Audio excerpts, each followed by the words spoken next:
Hello, students. I welcome you all again to the second part of Chapter 1 History, which is what, where, how, and when. So, in the previous video, we took these two questions, which is what can we know about the past? पहले ज़माने में लोगों की eating habits क्या थे, लोग क्या कपड़े पहनते थे. Second question was where did people live, where we talked about Indus Valley civilization. कैसे पहले लोग जंगलों में रहते थे, फिर धीरे धीरे उन लोगों ने हंटिंग शुरू करी, फिर धीरे धीरे एग्रीकल्चर बढ़ा. अब in this video will talk about two questions which is how and when. Alright, so in how will be talking about हम पास्ट के बारे में कैसे जान सकते हैं, how can we know about the past. तो किसी भी चीज़ को जानने के लिए हमको कुछ एविडेंस चाहिए होता है. ऑलराइट, सो पहले ज़माने में हम मैन्यूस्क्रिप्ट्स लिखा करते थे. So books which were written by hand long ago are called manuscripts. ऐसी बुक्स जो हाथ से लिखी गई हैं उनको बोला जाता है मैन्यूस्क्रिप्ट्स. अब मैन्यूस्क्रिप्ट्स दो वर्ड से बना है, मैन्यू और स्क्रिप्ट्स. मैन्यू एक लैटिन टर्म है जिसका मतलब होता है हाथ. ऑलराइट, स्क्रिप्ट्स मतलब लिखने वाला. सो ऐसी बुक्स जो हाथ से लिखते हैं उनको बोला जाता है manuscripts. So these were usually written on palm leaf. ये जनरली, जैसे अभी हमारे पास पेपर्स हैं, प्रिंटिंग प्रेस है, उस टाइम पे ये सब अवेलेबल नहीं था.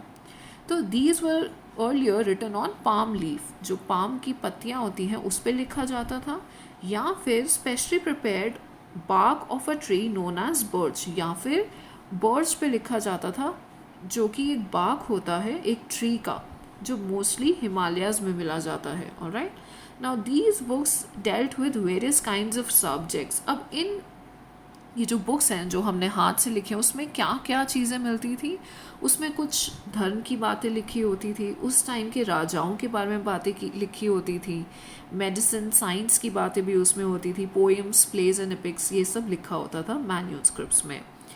अब ये कौन सी लैंग्वेजेस में होती थी, तो ये मोस्टली संस्कृत, प्राकृत और तमिल लैंग्वेज में होती थी. ये तीनों कुछ ऐसी लैंग्वेजेस हैं जो उस टाइम पे यूज़ हुआ करती थी. उस टाइम पे लोग इन्हीं भाषाओं में कॉन्वर्सेशन करते थे.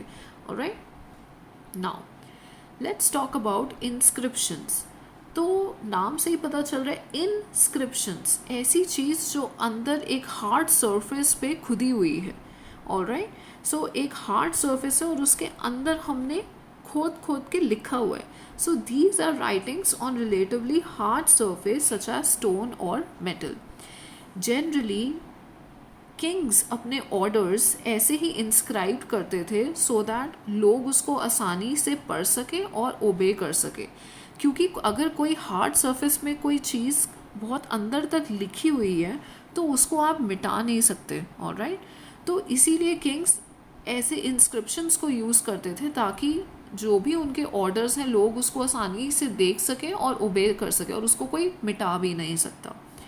और जनरली किंग्स जो भी बैटल्स को वो जीतते थे उसके बारे में भी, उनकी जो विक्ट्रीज होती थी उसके बारे में भी वो लोग as a form of inscription पेश करते थे. And also inscriptions have an advantage of having long life as compare to manuscripts. अब जाहिर सी बात है, मैन्यूस्क्रिप्ट्स बहुत सॉफ्ट सरफेस पे लिखा होता था, जैसे हमने बात करी नीम के पत्तों के ऊपर. ऑलराइट, तो ये बहुत सॉफ्ट सरफेस पे लिखा होता था और ये ख़राब होने के इसके ज़्यादा चांसेस थे.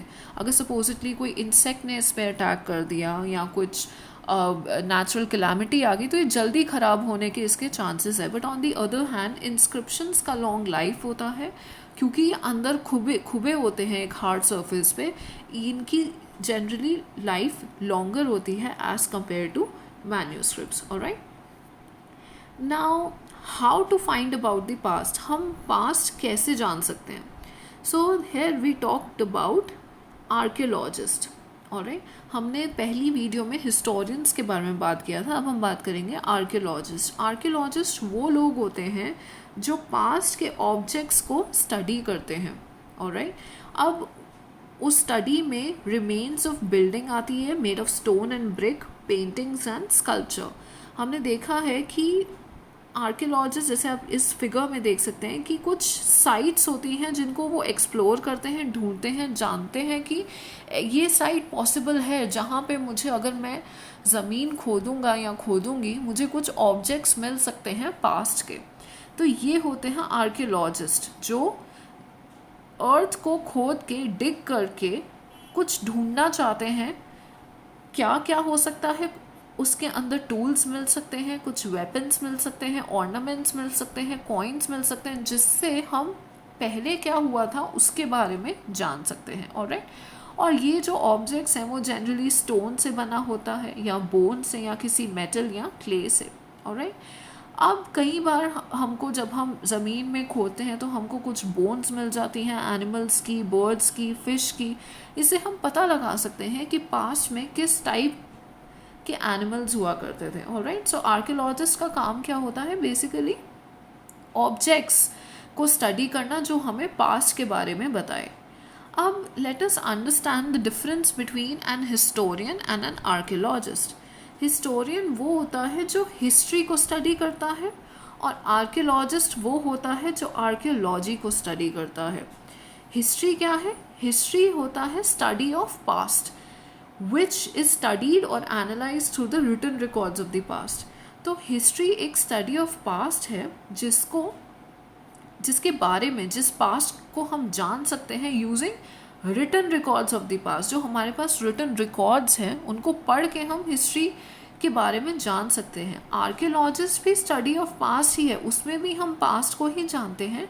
बट जैसे हिस्ट्री में हम रिटन डॉक्यूमेंट्स को पढ़ के हिस्ट्री के बारे में, पास्ट के बारे में जान पाते हैं, आर्कियोलॉजी में हम पास्ट को रिटन रिकॉर्ड से नहीं करते, हम साइट्स में जाके कुछ ऑब्जेक्ट्स ढूंढते हैं, कुछ फिजिकल रिमेन्स ढूंढते हैं, और फिर पास्ट के बारे में जानते हैं। तो बेसिकली बोथ हिस्टोरियन और आर्कियोलॉजिस्ट दोनों का काम पास्ट को जानना ही है। बट डिफरेंस कहाँ आता है कि हिस्टोरियन डॉक्यूमेंटेड एविडेंस यूज़ करता है, जो रिटन रिकॉर्ड्स है उसको यूज़ करता है।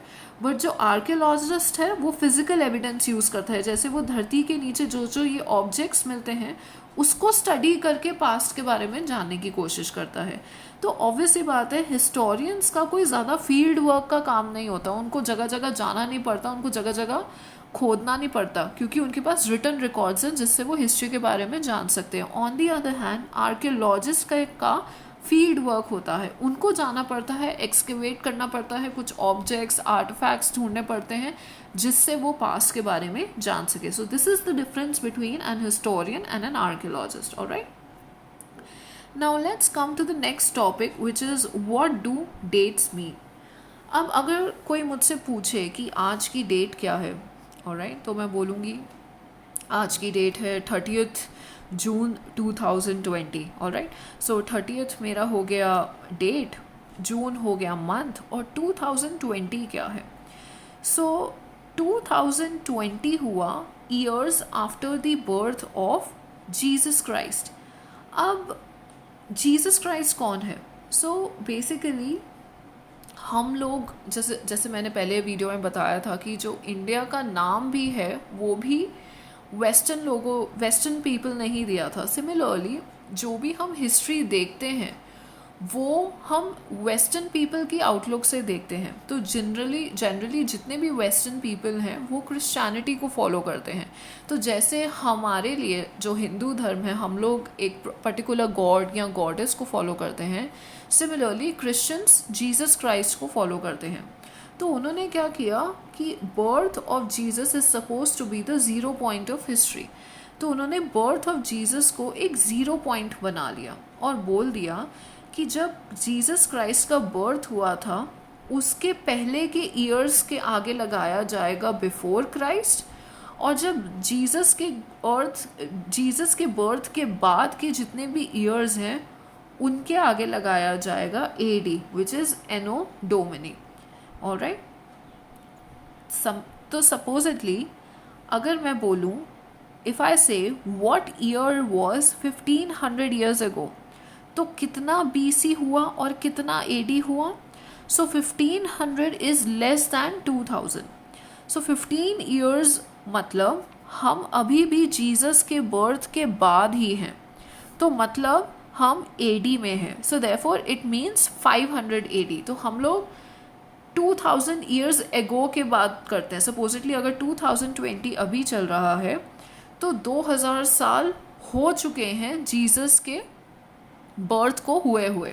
ऑलराइट, सो अगर मैं बोलती हूँ 1500 ईयर्स एगो, तो इसका मतलब क्या हुआ कि ये 2000 से पहले है, लेस देन 2000 है।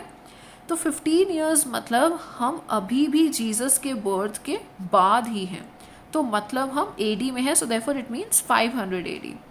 Now if I ask what year was 5000 years ago, अब ये 2000 से ज़्यादा है, विच मीन्स तब क्राइस्ट का बर्थ नहीं हुआ होगा, तो हम होंगे BC में। तो कितना BC? It will be 3000 BC। अब अगर मैं पूछूं how many years ago was 10,000 BC, तो क्राइस्ट के बर्थ 2000 ईयर्स आगे है, तो बर्थ के पहले के 10,000 साल, तो कितने साल पहले हो जाएगा? 2000 प्लस 10,000 पहले का, तो हम बात कर रहे होंगे 12,000 साल ईयर्स एगो के बाद, एगो की। Alright, so will be talking about 12,000 years ago. Alright, now sometimes CE is use instead of AD। आजकल AD की जगह कभी कभी CE यूज़ हो जाता है और BC की जगह कभी कभी BCE यूज़ हो जाता है। सो CE stands for common era and BCE stands for before common era. Alright, now let's talk about Rosetta Stone. Now Rosetta Stone of Egypt basically एक ऐसा स्टोन था जिसमें हमको बहुत डिफरेंट, जिसमें हमको इंस्क्रिप्शंस मिली जो कि 3 लैंग्वेजेस और स्क्रिप्ट्स में थी, एक ग्रीक की और 2 फॉर्म्स ऑफ इजिप्शियंस की। सो बेसिकली इंस्क्रिप्शंस में बोथ स्क्रिप्ट्स भी होती हैं और लैंग्वेजेस भी होती हैं, और ज़रूरी नहीं है कि लैंग्वेज हमारी सेम ही रहे। जैसे हमने बोला कि इंडिया का जब नाम रखा गया था तो पहले सिंधोस था, फिर हिंडोज हुआ, फिर इंडोज हुआ, तो लैंग्वेजेस बेसिकली चेंज होती रहती हैं। तो कुछ इंस्क्रिप्शंस ऐसी लैंग्वेजेस में लिखे हुए जो हम समझ नहीं पाते। आज हम कोई लैंग्वेज पढ़ रहे हैं लेकिन पहले क्या लैंग्वेज थी हम नहीं समझ पाएंगे।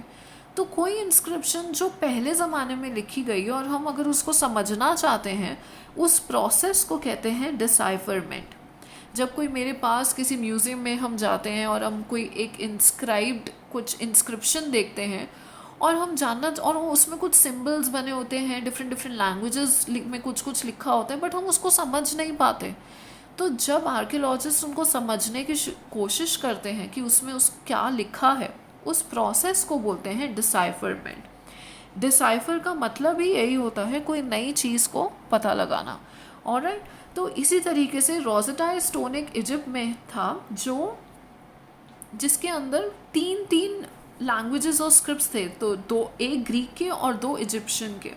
तो आर्कियोलॉजिस्ट को टाइम लगा उस इंस्क्रिप्शन को समझने में। आज भी ऐसी बहुत सारी इंस्क्रिप्शंस हैं जिनको हम समझना चाहते हैं और हम अभी तक समझ नहीं पाए हैं। ऑलराइट, सो जब हम इन हिडन इंटरप्रिटेशंस को समझना चाहते हैं, उस प्रोसेस को बोलते हैं decipherment. So I hope you understood this chapter. Thank you.